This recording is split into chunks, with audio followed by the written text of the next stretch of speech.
네, 오늘 말씀을 전함으로 이제 1절, 2절은 끝을 내고 3절 말씀에 조금 더 이제 조금 들어가도록 하겠습니다. 3절 말씀부터는 또 다음 시간에 더 자세히 말씀 전하도록 하겠습니다. 3절에 보면 제일 마지막에 분량대로 지혜롭게 생각하라. 이제 분량이 우리 몸무게의 분량, 뭐 50kg, 60kg, 30kg 그 분량이 아니라 무슨 분량요? 믿음의 분량대로. 믿음도 분량이 있는가? 그러니까 양이죠. 이만큼 믿음, 뭐 이만큼 믿음, 뭐 이 믿음이 요만한 믿음. 이걸 어떻게 이해하고 믿음의 분량대로 지혜롭게 생각하는 것이 무엇인지 다음 시간부터 배우도록 하고, 오늘은 1절, 2절을 이제 말씀을 마무리 지으면서 3절 그 상반절과 중간에 있는 마땅히 생각할 그 이상의 생각을 품지 말고, 이런 또 독특한 표현이 있습니다. 그죠? 오늘 거기까지 말씀 전하도록 하겠습니다. 오늘 제목 다 같이 한번 읽어볼까요? 향한 하나님의 선하시고 온전하신 뜻. 제목이 지금 저기 제목 화면 다시 보여주세요. 제목 화면, 네, 제목이 아주 중요한 게 하나 빠졌는데, 예, 우리를 향한, 그냥 하나님의 선하시고 온전하신 뜻 하면 이렇게 우리에게 지식으로밖에 와닿지 않습니다. 하나님의 뜻은 그렇구나, 선하고 온전하구나, 끝. 그런데 그냥 하나님의 선하시고 온전하신 뜻이, 하나님이 누군가, 그분의 뜻이 뭔가, 우리는 그걸 아는 거에서 그치면 안 돼요. 그걸 지식이라고 합니다. 많은 사람들이 성경을 배우면서 그렇게 지식을 쌓아가요. 하나님은 어떤 분인가? 그분의 선하고 온전하신 뜻은 무언가? 그래서 지식이 머릿속에 꽉 찹니다. 예수님은 그런 사람들에게 말했어요. 너희의 많은 지식이 너희를 어떻게 하게 한다고요? 망하게 하는구나. 그래서 지식이 많으면 망하는 수도 있습니다. 믿습니까? 예. 그래서 제가 신학교 다니면서 그런 말을 많이 들었고, 저도 그런 말을 하기도 했습니다. 저렇게 신학을 공부할 거면 왜 신학교를 왔는가? 차라리 배우지 않았더라면 겸손하기라도 할 걸.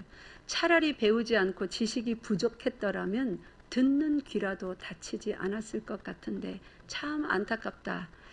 이제 그런 말을 하는 사람들, 교수님들 중에도 학생들을 보면서, 또 교수님들 서로 자신을 보면서 뭐 그런 얘기를 듣는 어떤 교수님도 있었습니다. 학생들도 서로를 보면서 그런 말을 하기도 합니다. 그래서 우리는 지식을 쌓는 게 중요한 게 아닙니다. 성경이 하나님께서 주신, 하늘에서 주신, 내려온 지식의 말씀입니다. 그래서 우리는 성경을 열심히 배웁니다. 그런데 많은 사람들이 하나님의 말씀, 지식의 말씀, 너무나 중요한 오류가 없는 말씀 하면서 열심히 배우는데 거기서 그쳐버려요. 그래서 망하는 길로 가는 사람이 엄청나게 많습니다. 교회 안에도 많고 세상에도 많습니다. 그래서 성경을 다 읽고 무슨 책을 많이 쓴다고요? 그래서 예수는 하나님의 아들이 아니다, 뭐 이런 거 쓰죠. 이제 성경을 실컷 읽어놓고는. 제가 직접 만나서 아는 건 아니지만 어떤 글을 읽고 아는 사람까지 다 포함해서 제가 아는 많은 사람들 중에 성경을 가장 많이 읽은 분이 한 목사님이 계시는데 몇 번 읽었을 것 같아요? 그 목사님이 성경을 이렇게 통독하는 거 말고요, 정독, 그러니까 통독까지 합치면 더 많겠죠. 정독하여서 읽는 게 몇 번 읽을게요? 100번. 100번도 굉장히 많습니다. 그죠? 100번이 아니라 1800번을 읽으셨대요.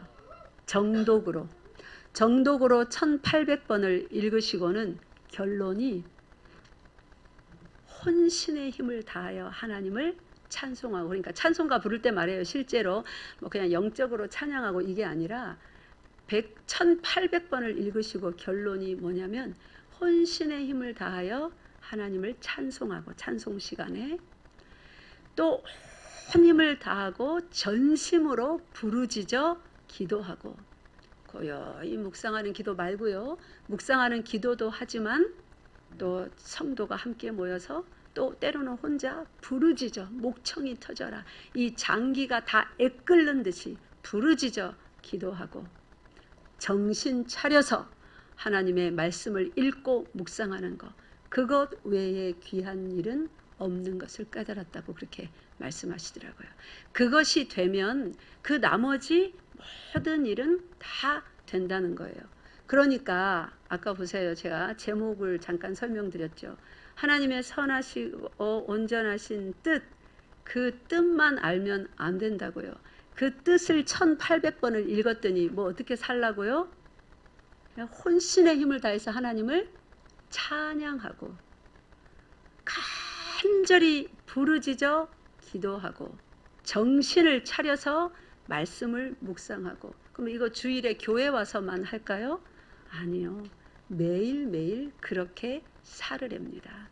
이것이 그분이 성경을 1800번이나 정독하고 깨달은 것이에요. 너무나 단순하죠. 진리는 이렇게 단순합니다. 근데 1800번은커녕 18번도 못 읽은 우리들이 성경의 지식을 나름대로 많이 가졌노라 하며 이리저리 자기의 소견을 냅니다. 그 소견을 내어서 그 소견이 마치 고귀한 고견인 양, 다른 사람들이 다 동의하고 따라 주어야 되는 최고의 선한 뜻인 양 주장까지 합니다. 그러면서 이제 교회 안에서 뭐 하는 거예요? 싸우는 거예요. 이것이 맞다, 저것이 맞다. 아니랍니다. 부르짖어 기도하고 전심으로 찬양하고 정신 차려서 말씀을 읽고 묵상하고 그대로 순종하는 것 외에는 귀한 것이 아무것도 없답니다. 자, 그럼 오늘 특별히 로마서 1장부터 11장까지의 모든 교리적인 그 가르침의 말씀, 구원이 무엇이며 누가 구원받아야 되며 구원받아야 되는 백성 중에 어떤 특별한 특권층이 있는가? 없다. 다 헬라인이나 유대인이나 차별 없이 다 똑같다. 다 죄인이다.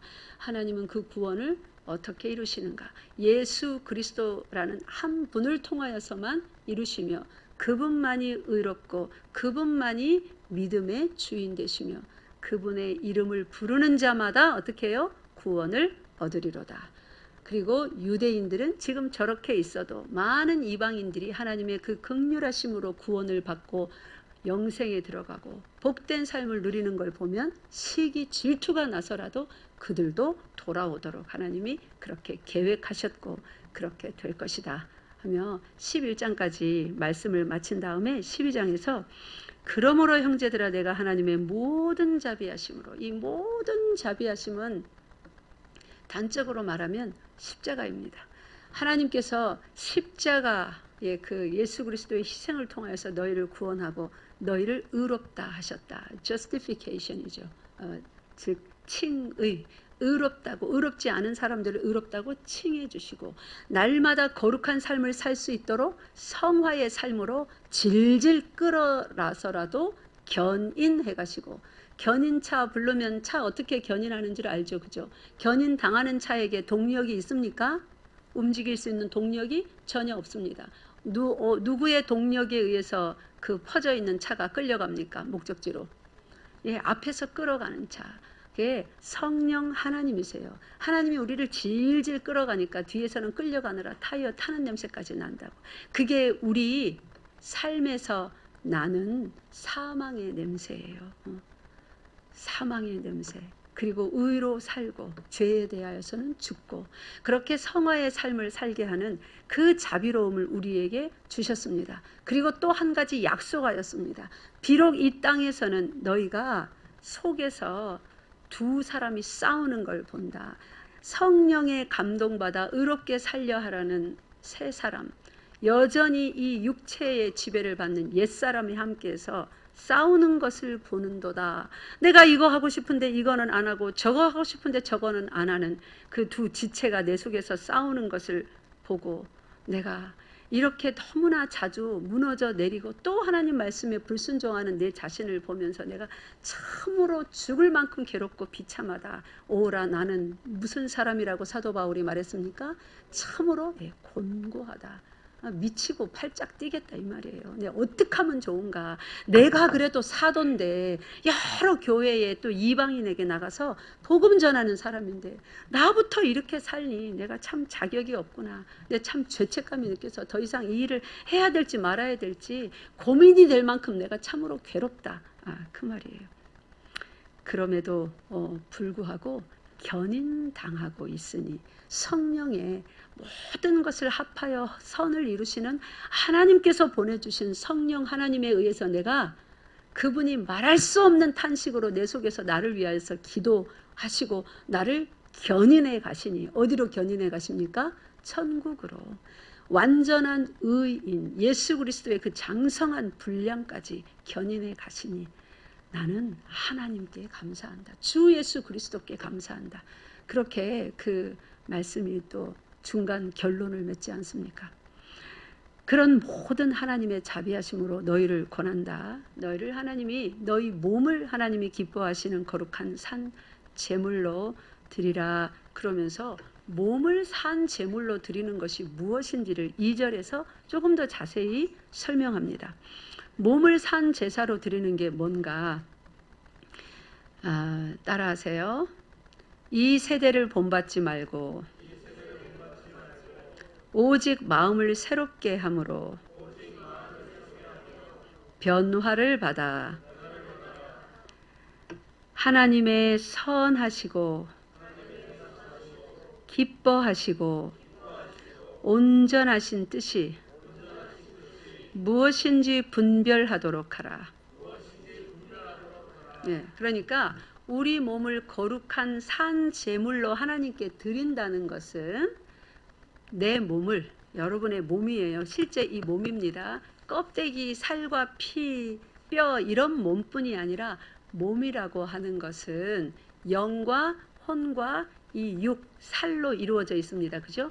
모든 것을 말합니다. 내 몸을 드린다 할 때 우리 아브라함의 제사 제가 예를 들어서 제가 충분히 설명했습니다. 내 속에 담긴 이 몸에 담긴 의지, 내 어떤 뜻, 내 어떤 지식, 주장 이런 모든 것, 앞으로의 소원, 소망 모든 것을 다 포함한 이것을 여기서 몸이라고 합니다. 헬라어로 보면은 소마라고 적혀 있어요. 그게 그 전체의 몸을 말하는 거예요. 한 사람의 전 인격적인 그 존재, 실존 그것을 하나님께 거룩한 산 제물로 드리는 건데 그게 무슨 뜻인가 하면 이 세상을 본받지 않는 거래요. 그러면 세상을 본받지 않으면 저 스님들처럼 산에 가서 나는 안 볼란다 하면서 암자에서 아주 새소리만 듣고 푸른 산천 초목만 바라보며 살생을 하지 않고 풀만 먹고 그렇게 사는 것이 세상을 본받지 않는 것인가? 그게 아니에요. 하나님의 나라는 선명하게 말했습니다. 먹는 것과 마시는 것에 대한 것이 아니라는 거예요. 즉 그 말은 육신으로 무엇을 하고 안 하고 그런 것에 있는 것이 아니라는 것입니다. 하나님의 나라는 먹고 마시는 것에 관한 것이 아니고 그 뒤에 보면 뭐라고 되어 있냐면 의와 평강이라고 했습니다. 하나님의 나라는 하나님의 나라는 먹고 마시는 것에 대한 것이 아니니까 이 세대를 본받지 말라 하면 이 세상 사람들이 살아가는 그 모든 방식 그것을 고린도전서 10장 31절에서는 먹는 거 마시는 거 또요 무엇을 하든지 그거는 생각하는 거 말하는 거 듣는 거 행하는 거 먹고 마시는 거 하여튼 이 몸으로 영혼 육으로 행하는 모든 것을 말합니다. 그것이 세상을 본받지 말아야 된대요. 그럼 세상을 본받지 말고 사는 것은 어떤 것인가? 산 제물로 드려지는 삶은 어떤 것인가? 그 뒤에 설명하기를 오직 마음을 새롭게 함으로 변화를 받아. 그러면 우리 마음을 세상을 본받지 않도록 새롭게 함으로 변화를 받으라고 했으니까 내가 변화하는 게 아니라 변화를 어떻게 하는 거예요? 받는 거죠. 받아들이는 거죠. 그러니까 수동태예요? 능동태예요? 수동태예요. 아까 견인 설명해 드린 것처럼 다른 이에 의해서 우리가 변화를 받게 되는 거예요. 이 마음이 내가 내 마음을 고쳐 먹어야지. 내가 그동안 잘못 살았다. 듣고 보니까 그러네. 내가 그렇게 하면 안 되겠다. 내가 잘못 알았네. 고쳐야지, 변화해야지. 그게 아니라 그것은 세상 사람들이 하는 거예요. 결심했어. 나 변하겠어. 체인지업 하겠어. 그 오바마 대통령이 선거할 때 제가 그 당시에는 미국에 살고 있었는데 뉴욕 이제 제가 주로 이제 살고 활동했던 그 뉴욕 뉴저지 그 온 천지에만 눈만 뜨면 change, you can change, we can change 막 change라는 말이 온 사방에 다 붙어 있었습니다. 그거는 세상 사람들의 체인지업이에요. 그렇게 변하는 거는. 그렇게 변해서 미국이 지금 얼만큼 변화됐습니까? 사람들의 삶이 얼만큼 변화됐습니까? 변화된 거 하나도 없습니다. 내나 똑같습니다. 근데 하나님께서는 우리에게 결심하고 변화하라고 안 해요. 변화를 어떻게 해요? 받으라 합니다. 너희 마음이 새롭게 됨으로 변화를 받아. 그러니까 이제 우리 한글 성경 말고 조금 더 원어 성경인 헬라어에 가깝게 번역을 해보면 말을 해보면 그래요. 오직 너희 마음이 새롭게 되는 것으로 변화를 받아. 그러니까 새로운 마음을 가지시는 것은 하나님이 하시는 일이에요. 여러분의 마음과 저의 마음을. 여러분 어떻게 이렇게 예수 믿게 됐어요? 예배 시간이 되기 전에 일찍부터 나와서 제가 1시간 전에 왔는데 1시간 전에 온 나보다도 더 일찍 와서 이 주의 전에 앉아 기도를 준비하시는 분이 계시더라고요. 그리고도 또 일찍 오시는 분들이 2층에서 3층에서 여러 가지로 섬기고 조용히 예배를 준비하고 예배 때마다 그런 사람들이 상당히 많습니다. 새벽에도 나오고 금요일 밤도 나오고 예배가 없는 평일에는 또 조용히 혼자 나와서 기도하고 누가 그렇게 마음을 변화시켰어요? 그 시간에 드라마 하나 더 봐야죠. 친구 만나야죠. 쇼핑도 해야죠. 근데 왜 그런 것을 버리고 그렇게 변화하게 됐나요? 여러분의 결심으로는 안 될 일입니다. 여러분 자신이 알아요. 누가 그 마음을 붙잡고 있기 때문입니까? 하나님께서요. 변화시켜 주신 거예요. 변화를 받아서 그러면 변화를 받으면 무슨 일이 일어나냐면 마음이 변화를 받으면 드디어 하나님의 선하시고 기뻐하시고 온전하신 뜻이 무엇인지 분별을 하게 됩니다. 그러니까 내가 지식이 많아서 우리는 분별하면 이렇게 생각해요. 성경을 자세히 배워서 내가 성경을 배워보니까 이거는 옳다. 이거는 틀렸다. 저번에는 이게 맞는 줄 알았는데 그때는 맞고 지금은 성경을 더 알고 보니까 틀렸다. 내가 자꾸 판단을 합니다. 분별을 합니다. 그거는 분별이 아니에요. 성경에서 말하는 분별이 아니고 자기 소견에 옳은 대로 생각하는 거예요. 그냥 그렇다고 판단하는 거예요. 이제 진실된 분별은 뭐냐면 하나님의 선하시고 온전하신 뜻이 무엇인지 분별하는 거잖아요. 그죠? 그 분별은 어떻게 되냐면 따라하세요. 몸을 드릴 때에 내 몸을 드릴 때에 하나님의 선하신 뜻을 만나게 된다. 그게 분별입니다, 여러분. 분별은 우리는 세상 사람들은 분별을 뭘로 해요?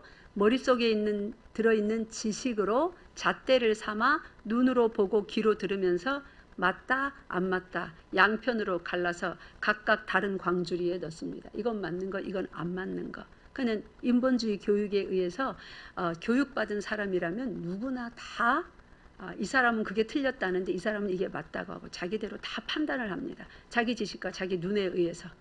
그런데 성경에서 말하는 분별은 길이 딱 한 가지뿐이에요.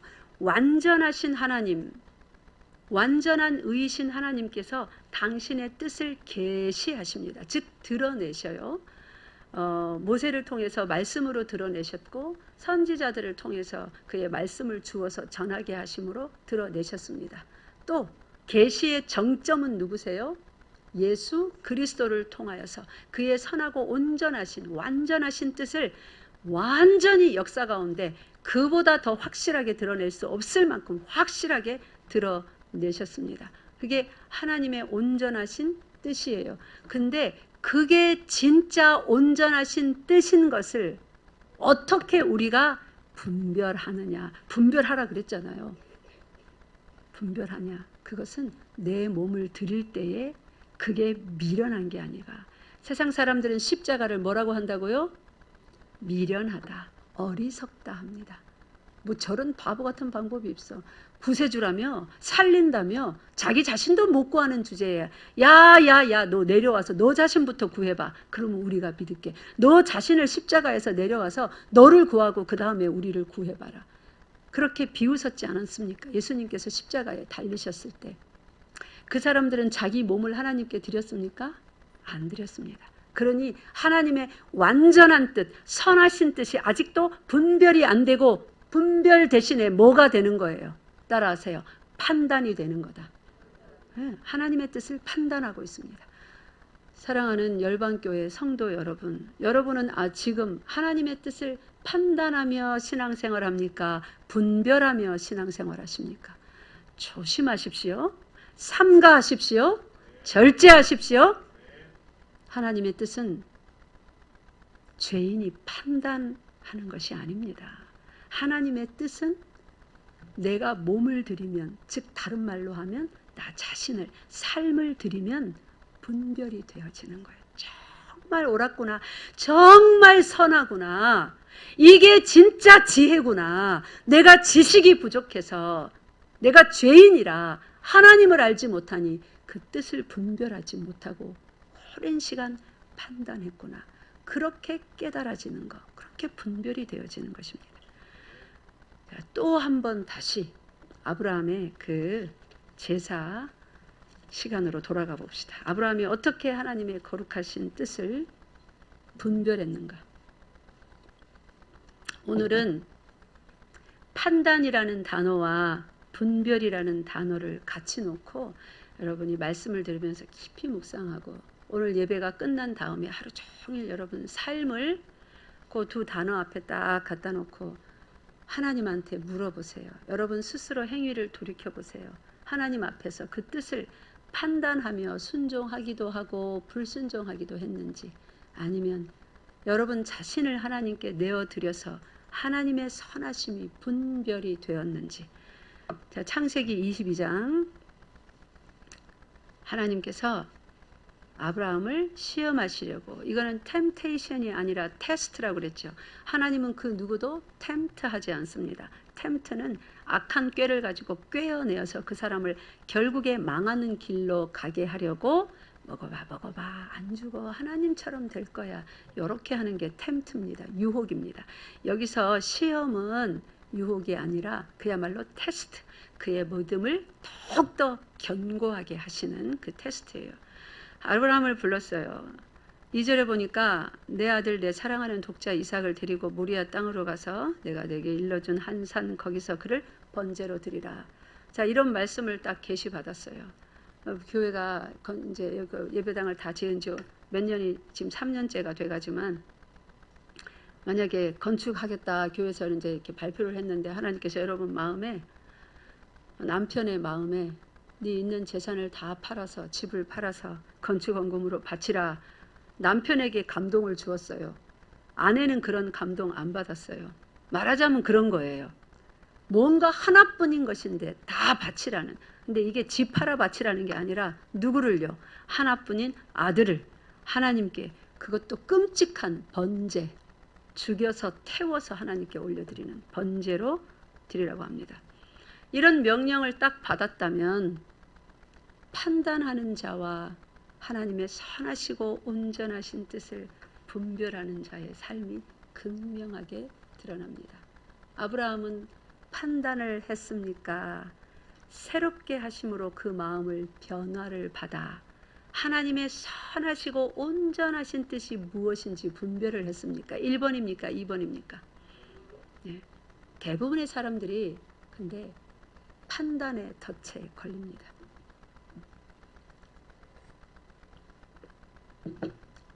우리가 판단해서 야, 참 좋은 뜻이다. 그럴만하네. 이렇게 하면 좋겠네. 판단해서 순종할 만한 것이면 성경에서 왜 순종하라, 순종하라, 순종하라. 순종이 뭐보다도 낫다고요? 제사보다 낫다. 그러면서 순종을 그렇게 강조할까요? 순종은 판단해서는 할 수 없는 게 순종이기 때문에 순종을 그렇게 강조하는 거예요. 예수 그리스도께서 사람의 몸을 입었습니다. 그 몸을 십자가에 매달아 죽여버리면 어떻게 구세주가 되는 거예요? 자기도 못 구하면서 누구를 구한단 말이에요. 사람들의 판단에 맡겨보니 그게 지혜로운 일이었습니까? 세상이 그래서 뭐라고 그랬어요? 십자가를 미련하다, 어리석다 했습니다. 판단으로는 하나님의 뜻을 실행할 수 없습니다. 순종할 수 없습니다. 그러니까 여러분, 인간적으로 지식 많이 가져서 똑똑해지는 거 그 헛똑똑이에요. 아무 소용이 없습니다. 하나님께서 제게 십수년 전에 거의 한 20년 됐나요? 2005년도니까 애가 둘이나 딸린 아줌마인데 저 시골에 사는 아줌마인데 내가 너를 쓸 것이니 너는 이제 세상의 일을 다 그만두고 너는 오직 나만 위하여서 일하는 내 종이 되라 명령하셨을 때 제가 판단을 하였다면 내가 잘못 들은 걸로 판단했겠죠. 이게 뭔 말이야. 내가 지금 나이가 30대 후반입니다. 그때가. 지금 50대 후반이니까 그때 30대 후반만데 지금 교회 역사는 13년이지만 제가 부름받고 사역을 시작한 지는 20년이 조금 넘었습니다. 어린 아이들도 있는데 둘 다 초등학생입니다. 그때 그 하나님의 명령을 제가 판단했더라면 오늘날 열방교회의 사역은 뭐 어찌 되는 거예요? 이 땅에 열방교회가 있겠습니까? 판단해서는 순종할 수 없는 명령이었어요. 실컷 잘 살고 있다가 실컷 돈 잘 벌면서 일하고 있다가 그거 다 내려놓고 일도 스톱하고 돈도 안 벌고 돈만 쓰고 맨날 하나님의 일한다면서 이제 세상의 일 하나도 안 하고 맨날 가서 기도하고 그 미친 거 아니에요? 세상 사람들 눈 보면 세상 사람들의 눈에만 미친 게 아니라 제가 미쳤다고 가장 손가락질 받은 그 그룹이 나와 함께 신앙생활했던 교회 성도들이었습니다. 전부 다 나에게 손가락질했어요. 미쳤다, 돌았다, 정신이 어떻게 됐다. 그래서 그 미친 사람이 오늘날 이런 길을 가고 있습니다. 그러니까 미치지 않고는 순종을 할 수 없는 그런 여러 가지 것들을 하나님은 명령하십니다. 그게 내 삶을 드리고 내 몸을 들여서 판단하지 않고 하나님의 뜻은 선하고 온전하다는 것을 믿고 믿음으로 뚜벅뚜벅 걸어가는 거예요. 미칠 것 같아도 아닌 것 같아도 늘 기도하며 힘 주시옵소서 의지하며 눈으로는 아닌 것 같은데 내 귀로 내 지식으로 판단하면 아닌 것 같은데 여러분 하나님의 뜻은 여러분이 친히 합니다.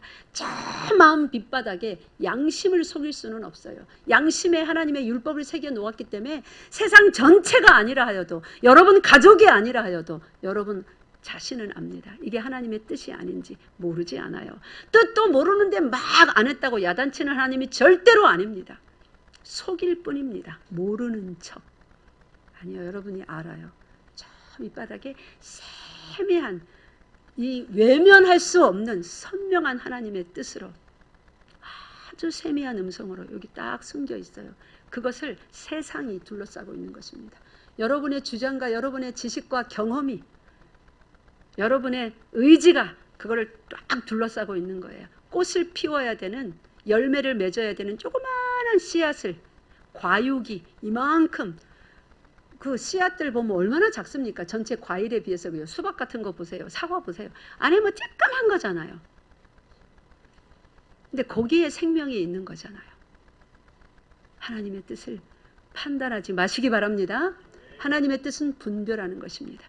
이렇게만 얘기해 드리면 아직도 좀 두리뭉실할 거예요. 그래서 예를 들어드릴게요. 하나님의 뜻을 어떻게 분별하는 것인지.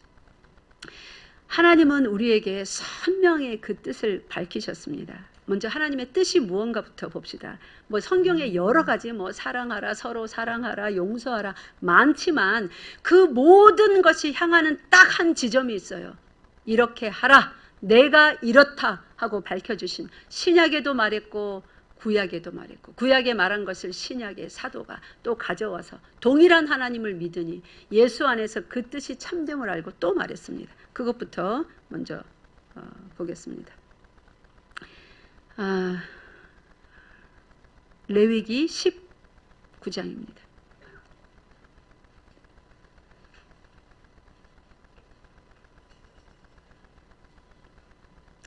레위기 19장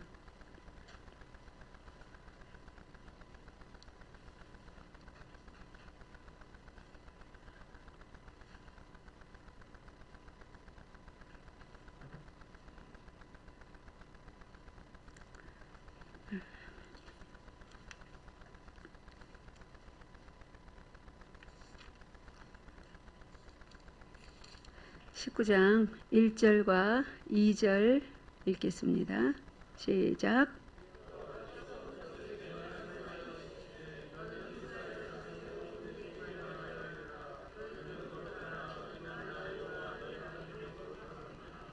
아멘. 하나님께서 이스라엘 모든 백성을 애굽에서 종살이하던 죄와 모든 우상과 그 사망의 삶 가운데서 노예처럼 죄만 짓고 살던 그들을 건져내셔서 시내 산 앞에 다 모아 놓으시고 여러 가지 율법을 말씀하셨어요. 그리고 지켜야 될 규례들을 다 말씀하셨어요. 그러고 나서 하시는 말씀이 왜 이런 모든 율법을 너희에게 주는가? 바로 이 한 뜻을 위하셨습니다. 이스라엘 자손의 온 회중에게 말하여 이르라. 너희는 어떻게 하라고요? 거룩하라. 이는 나 여호와 너희 하나님이 거룩함이니라. 그러면 거룩하다는 것 다시 한번 더 생각해 봅시다. 오늘은 조금 더 실제적으로 아주 확 가슴에 와닿게 이야기해 드릴게요. 거룩하다가 뭐냐면 카다시라는 단어로서 세상과 분리되었다 그 말이라고 했잖아요. 그죠? 세상과 분리되어서 우리는 세상 사람들이 놀러가는 날, 이 거룩한 날에 하나님 앞에 나와서 거룩한 백성으로 거룩한 예배를 드립니다. 이렇게 해서만 거룩한 게 아니라 분리되었다는 그 뜻을 뒤집어서 보면 무슨 뜻이냐면, 따라하세요. 너희는 나 여호와에게 집중하라. 오직 집중하라. 오직 하나님께만 집중해야 되는 거예요. 얼만큼 집중하냐면 온 마음을 다한 사랑을 누구에게만 드려요? 하나님께만 드려요. 온 힘을 다한 순종을 누구에게만 드려요? 하나님께만 드려요. 내 속에 나의 뜻도 있지만 내 원대로 마옵시고 아버지 원대로 하옵소서 하는 그 고백이 나오기까지 내 모든 뜻을 다 사로잡아서 십자가 앞에 내려놓고 누구의 뜻대로만 살아요? 하나님의 뜻. 그 뜻에만 집중해요. 그러니까 하나님에게 내 모든 사랑을 바치고 하나님에게 내 모든 뜻을 사로잡아 하나님 앞에 내려놓고 그 뜻을 내 뜻으로 받고 내 모든 힘을 다하여서 하나님 말씀에 순종하는 것, 이것을 거룩하다. 한마디로 말해서 오직 여호와께 집중. 그게 거룩입니다. 여호와가 우리를 그렇게 사랑하셨대요. 이스라엘아 이스라엘아 너희처럼 이렇게 온천하여서 너희는 행복자다. 너희처럼 이렇게 구원받은 백성이 누구냐. 그 말이 하셨잖아요. 신명기에서. 내가 너희에게만 집중하여 본다. 이스라엘 말고 화려하고 예쁘고 잘났고 더 문화가 활발하게 막 그 꽃피고 얼마나 많았습니까? 하나님 그 사람들에게 집중합니까? 마음을 요만큼도 내주지 않아요. 하나님의 마음은 오직 그 사랑하는 백성, 자녀 삼으신 이스라엘 그들에게만 집중하여 있어요. 그거를 거룩하다 이렇게 말하는 거예요.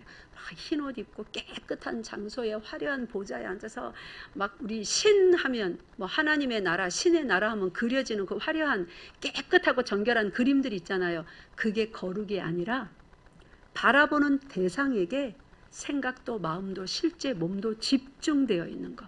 나는 너희에게 집중했으니 너도 나에게만 집중해. 이게 신랑 신부 사이에서 있는 일이잖아요. 그죠? 그래서 저기 에베소서에 가면 사도 바울이 남편 아내 어쩌고 저쩌고 우리 결혼식 할 때 주례사로 많이 쓰는 그런 말씀 쭉 한 다음에 이게 사실은 그 말이 아니라 뭐에 대한 거라고요? 네? 비밀. 내가 교회의 비밀에 대해서 밝힌다. 교회가 이렇다. 신랑과 부인처럼 둘 사이에 그렇게 정결하고 그렇게 서로 사랑하고 올인해야 된다. 올인. 이거 좋네요. 이 표현. 따라해보세요. 올인. 완전히 전부를 바치는 걸 올인이라고 하잖아. 올인이 거룩의 정확한 뜻입니다. 하나님이 우리에게 그렇게 집중했어요. 내가 거룩하니 내가 너희에게 그렇게 올인했으니 어느 정도의 올인 상태를 보여주시던가요? 하나뿐인 독생자 아들 예수 그리스도를 내어주기까지 전부를 주셨습니다. 그렇게 올인하셨습니다. 그러니 너희도 나에게 뭐하라? 올인하라. 나 외에 다른 신을 너희에게 두지 말라. 너희 나에게 올인해라. 이게 내가 거룩하니 너희도 거룩하라는 말입니다. 이것이 우리를 향하신 하나님의 뜻입니다. 그런데 그렇게 올인하지 아니하고 주변을 바라보며 다른 나라들처럼 우상을 섬길 때 하나님께서는 그냥 우상 숭배라고 꾸짖지 않고 뭐 했다고 합니까? 예? 맨날 이스라엘이 그렇다고 꾸짖은 죄명이 하나가 있죠. 예, 간음자다. 간음하였다. 올인 안 하니까 하나님께.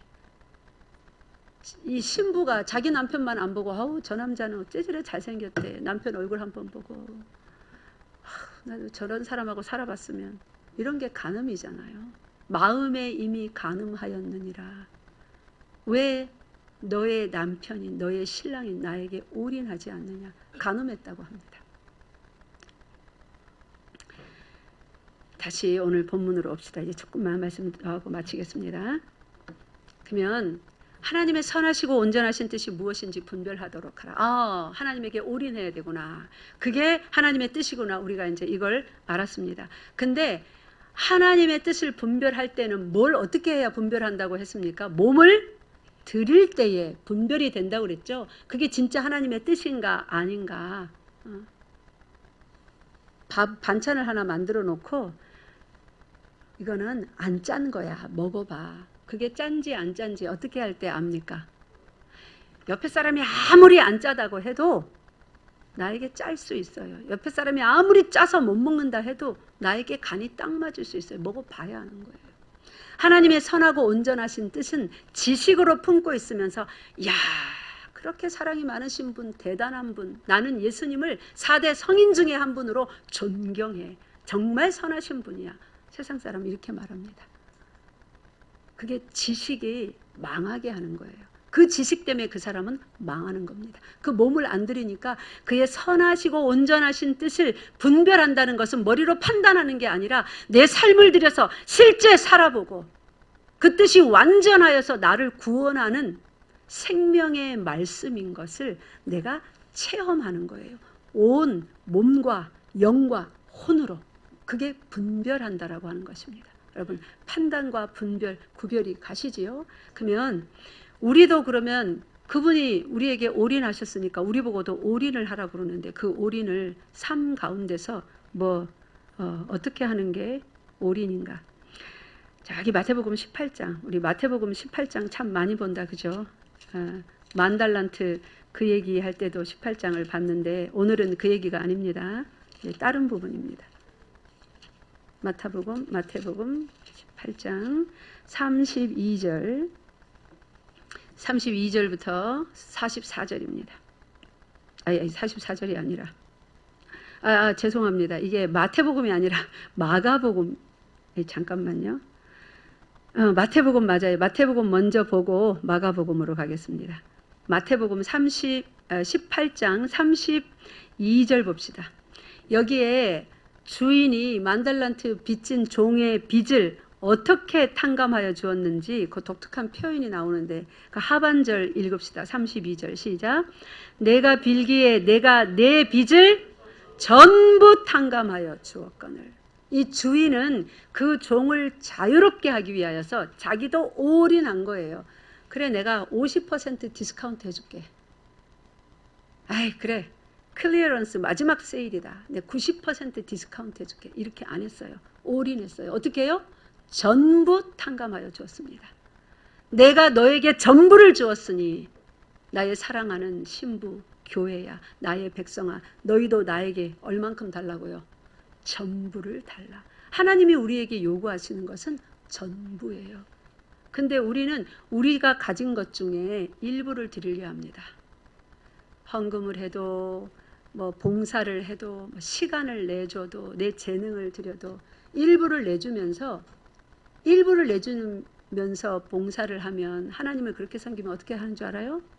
내 가진 일부를 내주었기 때문에, 내가 가진 것 중에서 주었기 때문에 나중에는 항상 내가 어떻게 섬겼는데, 내가 어떻게 했는데 이 소리 하게 돼 있습니다. 그게 10년, 20년 잘했든 30년 잘했든 평생 잘해서 마지막에 하든 반드시 그 소리 나옵니다. 내 일부를 바치면. 전부를 바치는 자만이 하나님의 은혜를 영원토록 찬양할 수 있는 거예요. 그래서 전부 바치라는 거예요. 우리 돈이 필요해서가 아닙니다. 그러니까 전부 바치는 것이 무엇인지는 조금 이따 다시 봅시다. 그래서 전부 탕감하여 주었습니다. 마가복음 12장.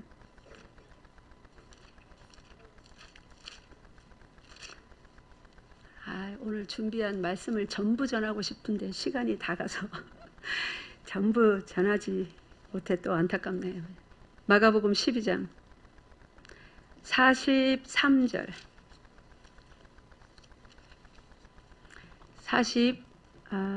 2절부터 읽읍시다. 42절부터 44절까지 시작. 곧 한 고드란 틀을 넣는지라. 예수께서 제자들을 불러다가 이르시되 내가 진실로 너희에게 이르노니 이 가난한 과부는 헌금함에 넣는 모든 사람보다 많이 넣었도다. 그들은 다 그 풍족한 중에서 넣었거니와 이 과부는 그 가난한 중에서 자기의 모든 소유 곧 생활비 전부를 넣었느니라 하시니라. 아멘. 이것은 문자적으로 이해할 부분이 아닙니다. 이 과부에게 그래서 2렙돈, 이게 진짜 전부였을까요? 아니요. 집에 가면 세간살이도 있고 뭐 또 가족도 있고 팔으면 돈 될 만한 것이 그래도 있겠죠. 먹고 사는 사람이니까. 그죠? 근데 2렙돈을 넣었는데 생활비 전부를 넣었다고 합니다. 아마 그날 아니면 뭐 그 주간 뭐 그런 생활비로 떼어 놓았던 돈이겠죠. 그가 가진 이 땅 위에 가진 모든 소유를 말하는 게 아니라, 그런데 하나님은 그 사람을 보면서 생활비 전부를 넣었대요. 그게 무슨 말이에요? 우리의 중심을 보는 하나님이에요. 그러면 중심을 보시고 생활비 전부를 넣었다는 그 말이 무엇일까요? 예? 하나님 앞에 삶을 드리고 예물을 드리고 할 때 내 삶의 전 존재, 나라는 인간의 이 살아가는 모든 시간, 날들, 생명, 내가 하는 일, 내 주변의 사람, 내가 처한 환경, 모든 것을 생각하면서 나라는 존재는 하나님으로 말미암아 이 시간 오늘도 생명을 이어갑니다. 나의 주인 되신 하나님께 감사드리며 하나님을 찬양합니다. 그 마음으로 정성껏 준비하여 힘껏 드리는 거예요. 그러니까 내가 가진 것 중에서 부유한 중에 나 이만큼은 낼 수 있어 이러고 드리는 게 아니라 내 존재가 하나님께 속했다는 것을 깨닫고 그 존재에서 하나님께 나오는 감사와 찬양을 가지고 드리는 거예요. 그게 그의 마음이었습니다. 그럴 때 하나님은 그거를, 그 삶을, 그 사람을 받으시는 거예요. 그리고 전부를 넣었다고 칭찬해 주시는 것입니다. 예물을 얼마를 드리든 여러분 이 마음으로 드려야지. 이번에는 헌금할 게 없네. 벌어보니까 11조도 못 내겠네. 마이너스인데. 그래서 안 드리고 이번에는 제법 벌었어. 이거 헌금 좀 해야 되겠다. 그래야 하나님께 복을 받지. 이렇게 드리지 마세요. 있거나 없거나 전심으로 나를 오늘도 살아가게 하시는 이가 누구며 이 핍절한 환경임에도 불구하고 찬양하라 명령하신 분이 누구인가? 하나님은 나에게 누구인가? 그 고백으로 항상 정성껏 예물을 드리는 여러분 되시기를 바랍니다. 이것이 하나님이 선하다는 걸 아는 믿음의 고백이에요. 하나님이 완전하다는 것을 아는 믿음의 고백이에요. 그분의 뜻, 여기에 기록된 예물을 드리라, 사랑하라, 용서하라 하신 그 모든 뜻이 선하고 완전하다는 것을 인정하는 우리의 삶의 고백인 것입니다. 내 눈으로 내 머리로 판단하니까 저 사람이 어떻게 내가 용서해 줘야 돼. 나는 항상 피해만 입었고 저 사람은 태어나서 지금까지 계속 나에게 피해만 입혔는데 내가 왜 또 용서해야 돼. 이게 아니라 하나님이 용서해라 했으면 그 뜻이 완전한 것을 우리가 인정해서 용서 또 하는 거예요. 그리고 하나님의 행하심을 기다리는 거예요. 그럴 때에 분별이 됩니다. 하나님의 시간에 도착하게 되고. 한 가지 예를 더 봅시다. 열왕기상 17장 구약에서 한번 봅시다.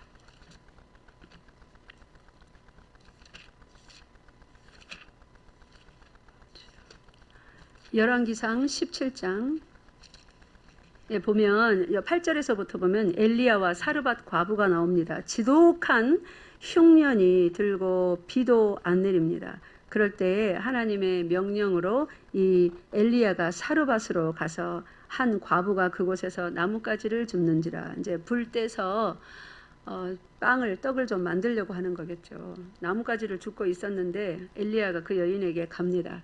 11절에 보니까 엘리야가 그를 불러 이르되 청하건대 내 손에 떡 한 조각을 내기로 가져오라. 12절 읽겠습니다. 시작.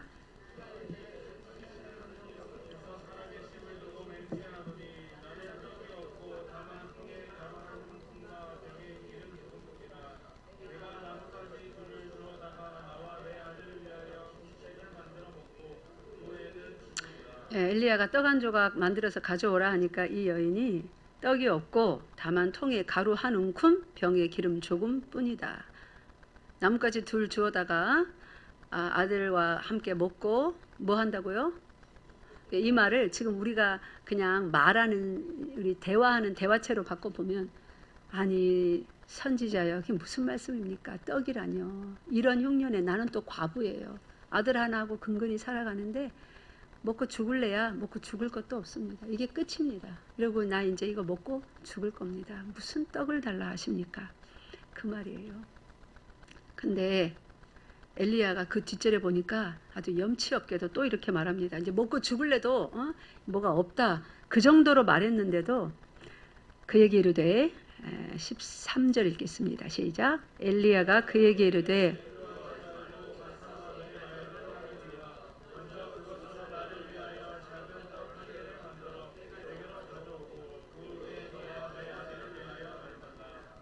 자, 여기까지 들었습니다. 이제 보통 사람들 같으면 판단을 하겠죠. 머리로. 그죠?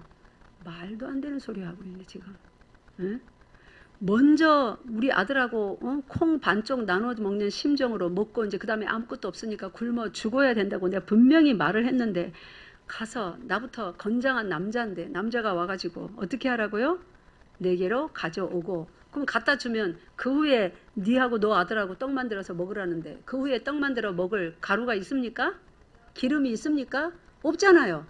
그거 판단이에요. 우리의 지식으로, 우리의 경험으로. 말도 안 되는 소리를 하는 거예요. 자, 아까 제가 말씀을 드렸죠. 하나님의 뜻이 선하고 완전하다는 것은 어떻게 할 때 분별이 된다고요? 머리로 생각해서 판단해서 옳고 그름 이렇게 하면 그 선한 뜻은 못 만나는 거예요. 어떻게 해요? 내 몸을 산제사로 드리는 거예요. 산제사로 드린다는 말은 순종하는 거라고 우리가 많이 배웠습니다. 순종할 때 그 뜻이 완전하였음을 어떻게 과부 같은 불쌍한 여인에게 아들하고 나눠 먹고 이제 죽음을 기다리는 그 여인에게 그 남은 떡 한 조각도 그거 나부터 좀 먹여라 이렇게 할 수 있는가? 진짜 나쁘다. 여호와라는 신은 그의 사자인 이 선지자 뭐 이런 사람들이 다 있나? 세상은 그렇게 판단합니다. 말도 안 된다. 그런데 그 여호와가 선하심을 믿고 완전하심을 믿고 그 뜻대로 순종하여 내 몸을 내어드릴 때 실제로 떡을 만들어서 엘리야 선생님 잡수시시오 하고 먼저 갖다 드릴 때는 어떤 일이 벌어져요? 거기 14절 읽읍시다.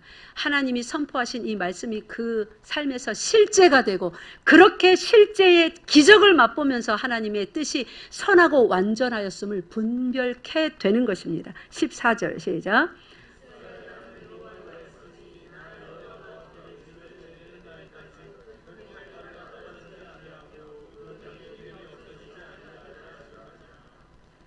(15, 16절) 읽고 마치겠습니다. 시작.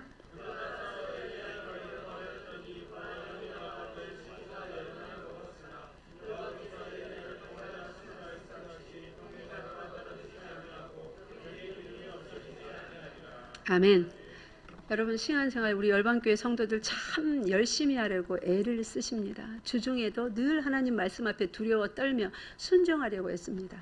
그러나 애쓰는 여러분의 그 애씀 이전에 그 애씀을 끌어내어 나오는 그 창고가 어디서 출발이에요? 여러분의 판단입니까? 말씀을 배워서? 아니면 하나님의 선하시고 온전하신 뜻을 분별하는 그 분별함입니까?